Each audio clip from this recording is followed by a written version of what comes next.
Dan pemirsa, untuk mengetahui lebih lanjut mengenai pembelian jet tempur milik Prancis, kita bergabung dengan juru bicara Menteri Pertahanan Daniel Anzar Simanjuntak. Selamat malam, Bang Daniel. Selamat malam, Mbak. Assalamualaikum. Waalaikumsalam warahmatullahi wabarakatuh. Bang Daniel, apa yang akhirnya membuat Menhan menjatuhkan pilihan ke Prancis? Dalam hal ini adalah Rafale. Sebelum kemarin sempat berkembus kabar akan beli Sukhoi, akan beli Amerika, tapi akhirnya jatuhnya ke Prancis.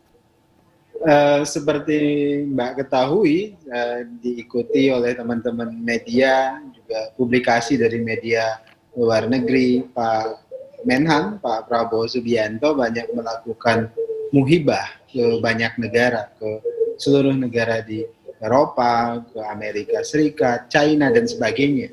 Nah, muhibah-muhibah itu dilakukan dalam rangka pertama tentu adalah melakukan diplomasi pertahanan, mempererat hubungan baik dengan semua negara. Kedua, tentu menjajaki kemungkinan-kemungkinan untuk belanja alutsista yang terbaik dari negara-negara produsen alutsista terbaik. Setidaknya ada 67 negara produsen alutsista di dunia. Yang terbesar ada 5 negara. Yang pertama itu adalah Amerika Serikat, kemudian Prancis, kemudian Rusia, kemudian Jerman, dan China. Nah, dalam muhibah-muhibah itu semuanya dijajaki sehingga banyak gosip-gosip Pak Prabowo akan beli A, beli B, beli C, dan macam-macam. Ini negosiasinya sejak kapan sih, Bang Daniel?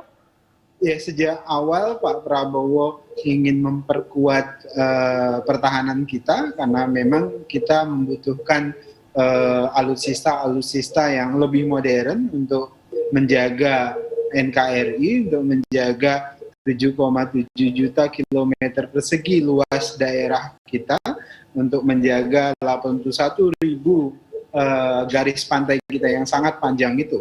Nah, dari semua muhibah-muhibah itu setidaknya, Mbak, ada 4 kriteria yang harus kita penuhi ketika kita menetapkan mana alutsista atau mana pesawat tempur, mana kapal selam, mana kapal laut yang bisa kita gunakan. 4 kriteria itu adalah, pertama, harus dilihat dari sisi ketepat gunaannya atau efektivitasnya. Dalam bahasa Presiden Joko Widodo itu adalah belanja alutsista harus dipastikan memang didasari oleh kebutuhan, bukan keinginan. Dalam bahasa teoritik memang ketika kita menentukan ketepat gunaan alutsista yang kita gunakan itu harus didasari oleh threat base planning, didasari oleh ancaman yang ada. Nah, sehingga kemudian memperhatikan ketepat gunaan ini penting sekali. Yang itu pertama. Yang kemudian yang kedua harus juga diperhatikan dari sisi efisiensinya. Artinya ruang fiskal kita atau kapasitas fiskal kita di APBN itu mumpuni tidak untuk membeli satu alutsista A, B, C, dan sebagainya. Nah, itu harus menjadi pertimbangan yang matang. Kemudian yang ketiga itu harus dilihat sisi geopolitik dan geostrategisnya. Belanja alutsista itu tidak seperti kita beli mobil di dealer. Kita belanja alutsista harus memperhatikan upaya diplomasi pertahanan yang sedang kita bangun.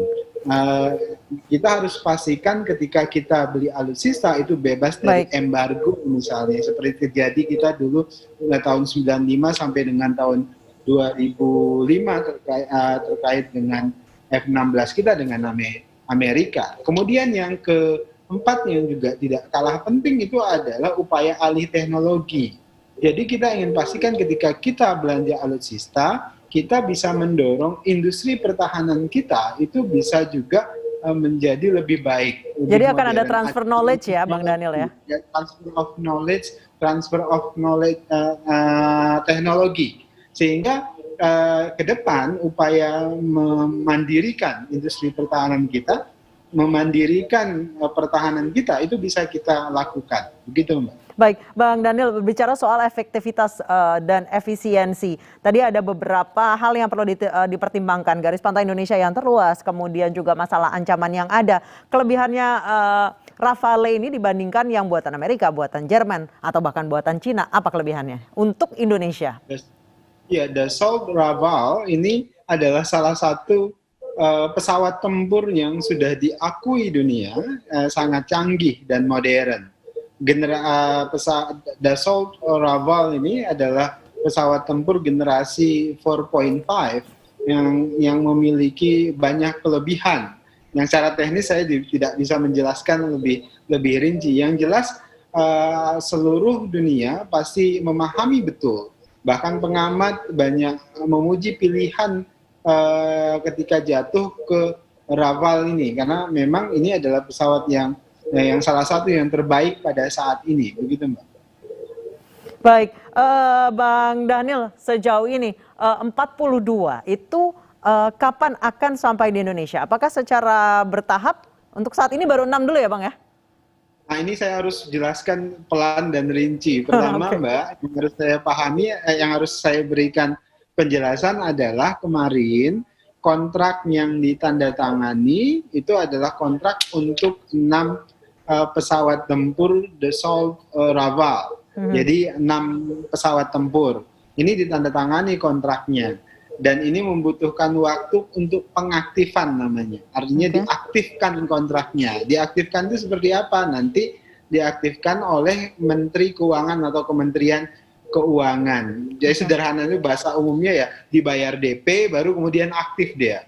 Aktif kemudian baru diproduksi. Nah, waktu untuk produksi sampai delivery itu biasanya kurang lebih butuh 56 bulan, panjang sekali. Dan itu momentum kan perjanjian kita itu bukan hanya pembelian Rafale ini, tapi ikut oleh supporting sistemnya, pelatihannya, sarana dan prasarana dan seterusnya. Nah, tahap berikutnya baru kemudian masuk kontrak yang 36 Rafale berikutnya, baru kemudian nanti Scorpion dan sebagainya, dan semuanya didukung oleh supporting system yang lengkap, begitu Mbak. Baik, terima kasih Bang Daniel Anzar Simanjuntak, juru bicara Menteri Pertahanan telah bergabung bersama kami di iNews Prime. Selamat malam Bang.